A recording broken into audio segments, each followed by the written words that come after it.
Soyez les bienvenus sur Gabon 24. Depuis plusieurs années, et de plus en plus fréquemment d'ailleurs, on entend parler de la crypto-monnaie. On dit d'elle qu'elle est la monnaie du futur. Mais savons-nous réellement ce que c'est? Alors, pour nous aider à comprendre un sujet dont on ne comprend pas grand-chose, je reçois donc un spécialiste en finance mathématiques et en crypto-monnaie. Il s'agit du docteur Edson Pinza. Monsieur Pinza, bonjour. Bonjour Madame. Merci d'avoir accepté de venir nous éclairer sur ces questions, sur ce monde nouveau qu'est la crypto-monnaie. Donc, tout de suite, qu'est-ce que c'est que ce nouveau phénomène de la crypto-monnaie? Merci de m'avoir invité sur Gabon 24. La crypto-monnaie, c'est juste une monnaie électronique, mais une monnaie électronique basée sur les principes mathématiques où les fonctions de la banque et les fonctions de la banque centrale sont remplacées par les mathématiques, les principes mathématiques. C'est bien ce que je disais, un sujet pas facile à comprendre. Alors, donc, on va le dire simplement, c'est de l'argent. C'est de l'argent, oui, c'est de l'argent électronique. Donc, qui n'est pas palpable. Qui n'est pas palpable, oui, mais qu'on peut utiliser pour acheter tout ce qu'on veut. Et en même temps, si on veut le rendre palpable, on peut toujours le rendre palpable en utilisant des échanges ou bien en utilisant une carte Visa, par exemple. Des échanges, c'est-à-dire disons des marchés d'échange où on peut échanger, disons l'une des monnaies la plus grande en ce moment qui est le Bitcoin, qu'on peut échanger directement du Bitcoin, on peut directement l'échanger au franc CFA ou bien du Bitcoin directement l'échanger en dollars. Si on n'a pas la possibilité d'aller à l'échange, on peut toujours avoir une carte Visa où on peut aller, par exemple, au robot, retirer directement des francs CFA. Et ça, c'est quand on a compris ce que c'est, comment on l'utilise. Avant d'arriver là, justement, vous parlez de Bitcoin, il y a plusieurs noms, hein, Ripple, Peercoin, oui. Litecoin, mais oui. Tout de même, on dit d'elles que ce sont des monnaies qui ne sont pas contrôlées par les États, oui. les banques, et oui. qu'elles ne sont pas protégées de la contrefaçon. Donc, comment peut-on appréhender ce nouveau mode de fonctionnement si elle n'est pas tout à fait... elle ne rassure pas, elle ne semble pas rassurée, elle n'est pas représentative en argent, en or. Quelle est la valeur du Bitcoin? Parce qu'une monnaie électronique, Monsieur Pinza, oui. S'il y a une coupure de courant, j'ai plus d'argent. Or, quand j'ai mon argent, mon CFA à la banque, oui. je peux quand même aller le récupérer. Oui, c'est ce que je disais. On peut toujours l'avoir dans une carte bancaire qu'on peut utiliser, même s'il n'y a pas le courant, on peut toujours aller au robot, le retirer à chaque fois que l'on veut. Et le Bitcoin lui-même, c'est d'abord une technologie. Si on va en arrière, lorsqu'Internet arrive dans les années 90, Internet arrive comme une technologie qui permet de transférer l'information. Et le Bitcoin, c'est une technologie qui permet de transférer la valeur, c'est-à-dire la première application de la valeur qu'on voit maintenant, c'est l'argent. Mais il y a beaucoup d'autres applications de la technologie des crypto-monnaies de nos jours. Alors, quels sont les avantages de cette monnaie, même si je pense qu'on n'est pas encore arrivé à comprendre quelle est la valeur physique du Bitcoin. Visiblement, elle n'en a pas, mais vous dites qu'elle a de la valeur.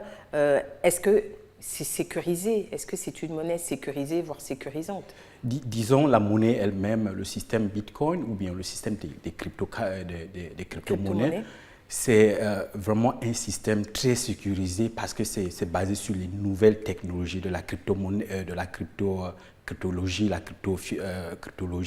Et la cryptologie, c'est en fait la science des codes qui permet de sécuriser de l'information.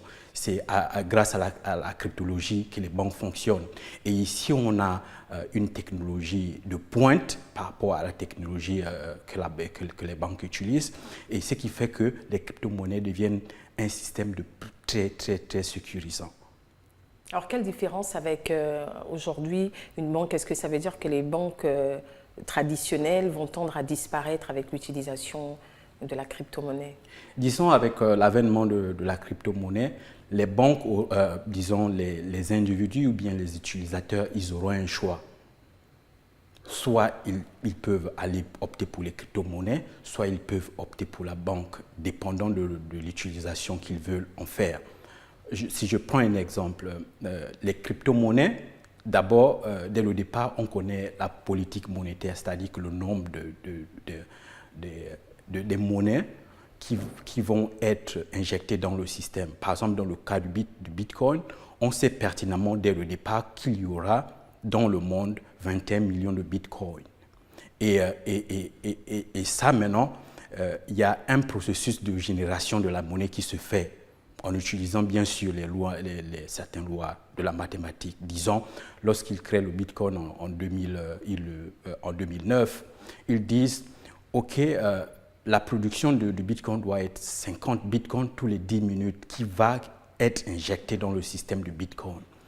Docteur Edson, alors j'ai du Bitcoin, oui. J'évolue dans un environnement, dans une société qui ne connaît pas les tenants, les aboutissants ou dont l'utilisation n'est pas encore concrète. Comment je vis? Est-ce que ça veut dire que je peux faire mes courses et payer avec du Bitcoin, je sais pas, aller à l'hôpital et payer avec du Bitcoin? Comment ce transfert se fait? Parce que ça veut dire qu'il faut que toutes les strates de la société, donc en tant que consommateur, puissent être impliquées, je sais pas. Oui, ça c'est un point intéressant.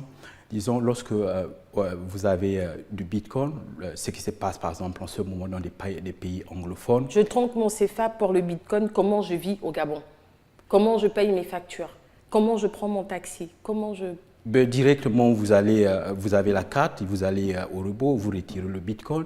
L'avantage de garder le Bitcoin, c'est parce que c'est une monnaie. On retire le Bitcoin, c'est un argent, j'aurais dû prendre un billet de CFA ou une pièce. Oui. On retire du Bitcoin avec... Non, ça n'existe pas de manière physique, mais Bien. on peut la convertir dans d'autres monnaies qui sont physiques.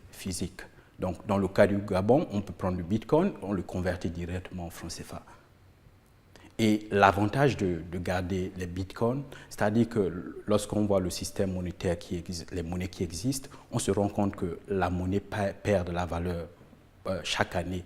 Ce qu'on peut acheter aujourd'hui, cette année, ce ne serait pas la même chose qu'on pourra acheter l'année prochaine. Notre pouvoir d'achat diminue. Et en général, en moyenne, c'est de 15% chaque année. Et ce qui fait que lorsque vous utilisez le Bitcoin, lorsque vous gardez votre monnaie dans le Bitcoin prend de la valeur parce que le système lui-même est basé sur l'offre et la demande. En ce moment, il y a beaucoup de demandes sur le... Il est convertible en toutes les monnaies dans toutes les monnaies du monde entier. Parce qu'il y a des pays où le CFA n'est pas convertible, etc. Est-ce que, où que j'aille, le Bitcoin peut me permettre de changer mon CFA en Bitcoin, mon dollar en Bitcoin, mon rand en Bitcoin? Exactement. Dans tous les pays du monde entier, il devient une monnaie planétaire qu'on peut utiliser partout. Et en ce moment, on a des pays comme le Japon, des pays comme la Russie qui ont directement légalisé le Bitcoin. Et quels sont les pays qui sont le plus avancés dans son utilisation, notamment en Afrique, s'il y en a? Disons, en Afrique, vous avez l'Afrique du Sud, vous avez le Nigeria qui se positionne aussi, vous avez le Kenya qui se positionne et aussi le Ghana. Je relève que ce sont des pays anglophones. Est-ce à dire que le Gabon va être le premier pays francophone à intégrer ou sinon à accepter l'utilisation, sinon le principe de ce nouveau phénomène? Oui, et ça c'est ma mission parce que j'ai été passé une partie de ma vie dans des pays anglophones. Il y a beaucoup d'informations qui circulent, en particulier l'information de la crypto-monnaie. Et donc je me suis dit pourquoi ne pas aller dans les pays francophones et puis éduquer les gens sur le phénomène parce que qu'on le veuille ou pas, la crypto-monnaie arrive. Est-ce qu'on doit être juste des simples utilisateurs ou bien on va se positionner? Alors tout n'est pas forcément très bien. Quels sont les inconvénients de la crypto-monnaie? Disons, on peut avoir certains inconvénients. Par exemple, ici, lorsqu'on utilise la crypto-monnaie, on devient sa propre banque. Et lorsqu'on devient sa banque, ça signifie qu'on doit sécuriser son propre argent. Sécuriser dans le sens où on doit bien garder son mot de passe, on ne doit pas mettre... en fait, c'est ça, c'est-à-dire que le problème de sécurité, chacun doit être sûr... chacun est finalement garant. Oui, exactement. Donc, je pourrais commencer à avoir mon premier Bitcoin. Il me suffit de prendre mes CFA. Si j'ai 100 francs en banque, oui.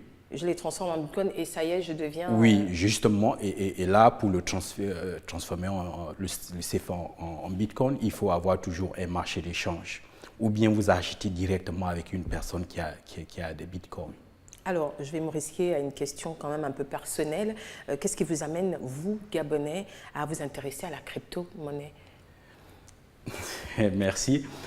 J'ai été pendant longtemps dans le domaine de la finance. J'ai travaillé dans différentes banques en Afrique du Sud, en particulier la Banque centrale de l'Afrique du Sud. Et puis à un moment,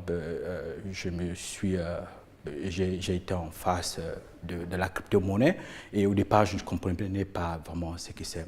Et je me suis juste focalisé, j'ai fait quelques recherches et je me suis rendu compte que, tiens, il y a des grandes universités comme l'université de Princeton qui enseignent le Bitcoin et d'autres universités au niveau de l'Europe qui donnent même un master diplôme en Bitcoin et les crypto-monnaies. Et donc, je me suis dit, voilà, ça c'est le futur, il faut que je me positionne en fait. On tire vers la fin de cet entretien. Les universités au niveau du Gabon, les institutions, que disent-elles? Comment apprécient-elles ce principe? Est-ce que demain, ce sera une matière qu'on retrouvera à l'université Omar Bongo, par exemple? J'espère. Est-ce que vous en avez parlé? Non, pas encore, et j'espère que je vais aussi passer par là, parce que ce que je fais au niveau de l'Afrique du Sud, j'ai ouvert une école qui enseigne dans le domaine de Bitcoin et la crypto-monnaie. Donc ce sont des formations qui sont ouvertes à des industries, mais aussi une formation de masse, de foule. Docteur Edson Pinza, merci d'être passé. Merci de m'avoir invité. Voilà, c'est déjà fini. Bien sûr, vous avez encore quelques incompréhensions à l'utilisation des crypto-monnaies, mais il ne faut pas oublier que la chose est récente, c'est ça, et que le temps viendra où le phénomène sera plus désirable et plus compréhensible. Oui, c'est ça. Je pense. Voilà. Merci à vous d'avoir regardé cet entretien. Restez sur Gabon 24. L'actualité se poursuit.